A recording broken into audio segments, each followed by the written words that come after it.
和清って完全にバトルが強いみたいなイメージじゃないけど、すごいコンテストでもた瞬間にパツンってスイッチ入って、その日ゼップがもう白黒に見えるぐらい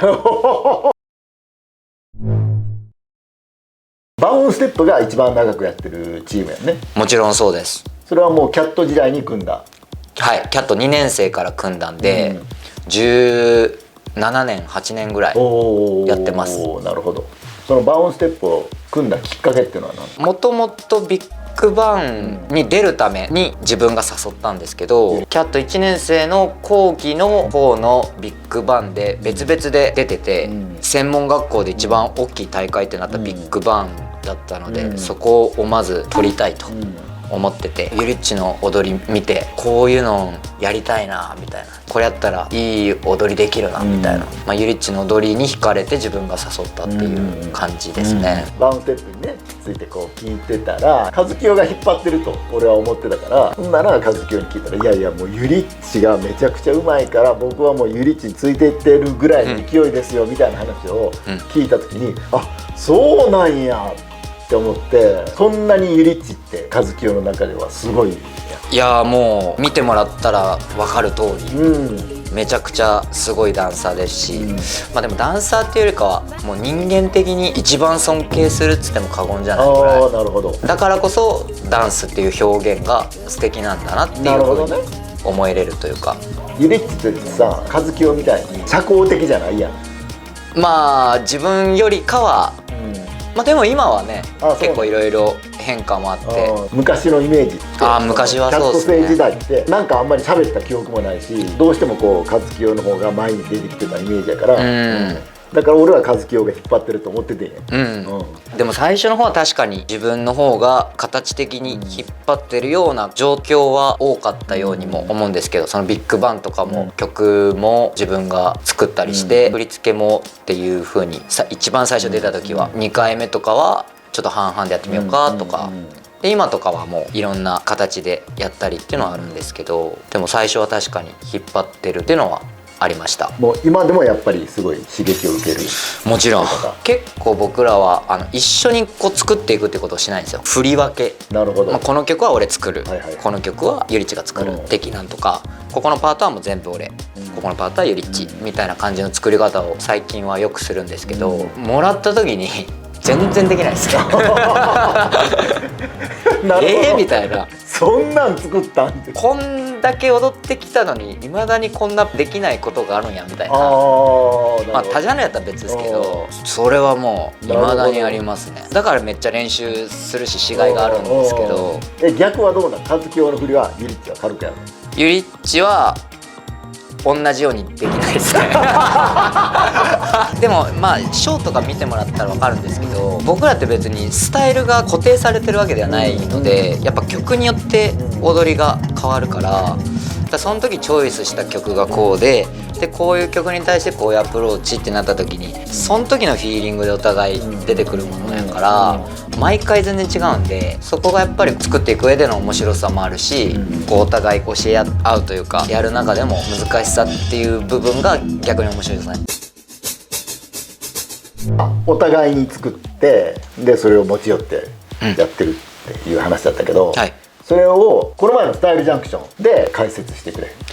1曲目をチョイスしたのは僕で、2曲目がユリッチっていう、そういうバランスなんですけど、1曲目はトニー・アレンっていうフェラクティ、アフロビートのドラマーの曲を使わせてもらって、2曲目の曲名ちょっと忘れちゃったんですけど、1曲目も2曲目も全然色味が違うんですよね、毛色が。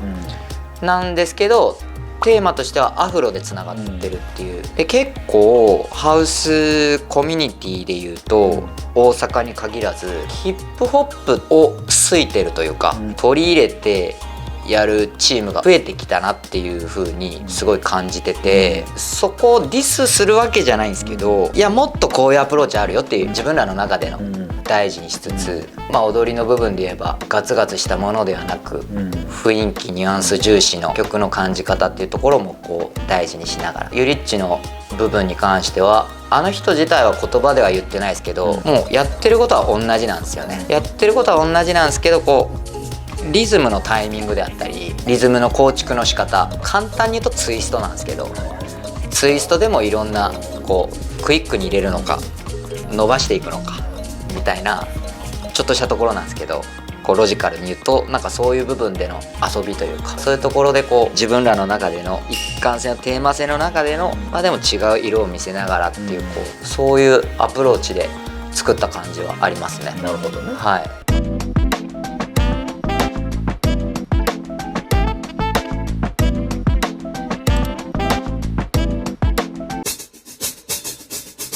なんか和清って完全にバトルが強いみたいなイメージやねんけど、すごいコンテストでも成績残してるけど、しかもユニティって大人数やん、はい、なんかイメージとは違うねんな。そうっすよね。その辺のなんかどういうモチベーションでそのコンテストに向かってるの？やっぱメッセージを常に含ませてるっていうのはあって、後付けでもあったりする場合もあるんですけど、音楽っていう作品に対して敬意を表してというか、その音楽がかっこいい曲であればよりかっこよく見えるようなダンスをしたいなっていうのが前提にあるというか、踊りやすいからだとか、なんか自分らがよく見せれるからこの曲を使うっていうのはぶっちゃけ一切したことなくて、マジ？はい、もういい音楽をもう表現したい、はい、以上。もうまずはそこです。なるほど。いろんな人に見てもらうってなった時に今のダンスの環境での流れっていうのをすごい見てますね。例えばこういう曲がみんなの中で流行ってんねやとか、こういうテンションで踊るのが今はみんなやってんねやってなった時に、真逆か斜めから行きたいよね。絶対そうはいけへんってことそうですね。違うアプローチでしか挑まない、挑まない、例えばかっこつけるのが今流行っとったら、がむしゃらにわーっていったろうぜみたいな感じになったりするし、逆にバーって詰め込むようなショーが多かったら、もうめっちゃ抜いたろうぜみたいな、そういうテンションで曲から踊りからチョイスしたりはしますね。はい、2位になって、はい、いや僕ら優勝っしょみたいな感じやったやん。いやでもまああの瞬間は瞬間だけで、もう実際 YouTube 見返してのりさんなの見たら、いやこりゃ勝たれへんわってなりました。やっぱり甘かったなみたいな。こうついてきてくれる後輩がいて、見に来てくれてる人、わざわざ読んだんで絶対見てほしいからっつって、ハウスの、レッスン来てる子であったりハウスコミュニティの中にいる人たちを読んで、せっかく見に来てくれとうからなんかこう熱いダンス見せて自分らがやったぞみたいなところを見てもらえたらなっていうのがあったから、それができなくて悔しいなっていう、もうすごい細かく言うとそういう気持ちがあって、もちろん作品としての自信もあったので、曲もかっこいいし、このアプローチはなかなかできないんじゃないのかなみたいな。できないと思うわ。むしろびっくりしたもん、あれ見て。あ、ほんますか？あ、嬉しいです。もうそうきたってユニティの10日前ぐらいにばったり会ってなんかそういうどうって言ったら、いやいやもうめちゃくちゃいけてますよみたいな聞いてたから、もうよっぽど気合入ってんねや、すごい作品作ってくるんかなと思ったら、もう抜きの多さがすごかったやん。ああ、そうか、抜きに見えますか。やっぱりユリッチがジャッジコメントで言ってくれてたことが、もう全てつっても過言じゃないんですけど、あの曲でしか出せない部分というか、1回しかあの曲を聴いたことない人ではやっぱりなかなか捉えることの難しいっていうものを逆に結構あれは詰め込んでる感覚なんですよ、自分の中では。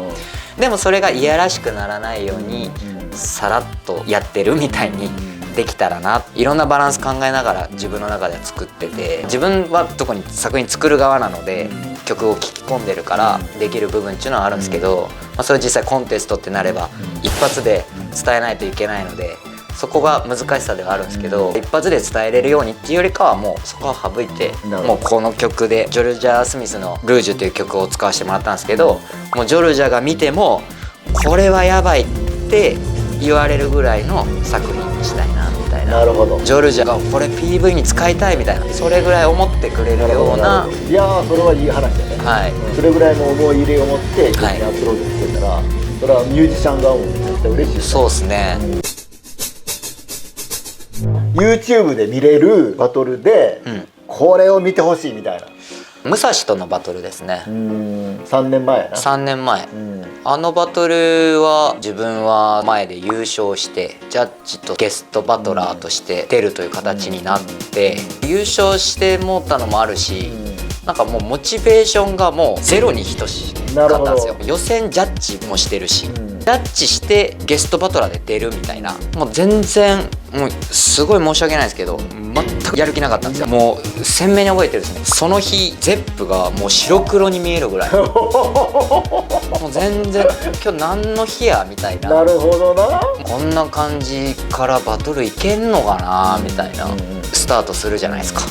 トーナメントが。全然バトルも見てなくて、誰が上がったかもあんまり把握してなくて、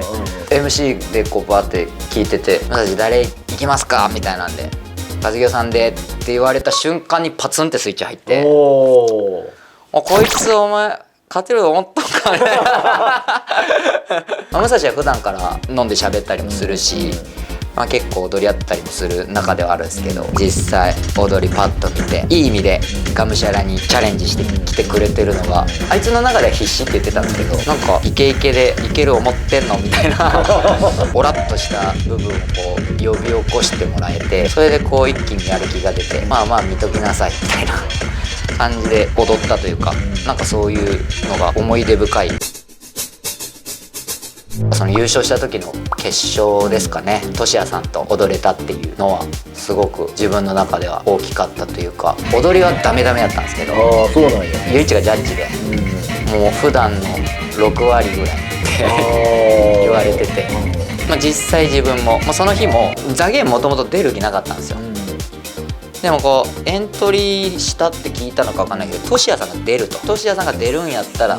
じゃあ俺も出ますと、コンビニかどっかで会った時に決勝で会おうなぐらいな感じで言われて、ほんまに決勝までいい具合に当たらずに行って、で決勝でトシヤさんとやれて、結果としては優勝できたっていう嬉しさもあるんですけど、勝ったのは体力だけで踊りはもう全然負けてたなっていうか、やっぱかっこいいなっていう風に単純に思ったなっていう。結果的には優勝できて嬉しいけどでも自分の中でも負けた。そうですね、そんな感じでしたね。いや、ハウスシーンについて、ハウスシーンについて、東京と大阪のね違いとか、世界のシーンとの違いとか、いろいろある。おお、そうなん？びっくりした。ありがとうございます。まさかそんな話を今日聞くとは。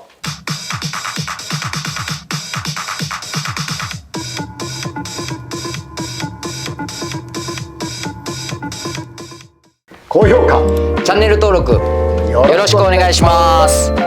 相方のチャンネルもよろしくお願いします。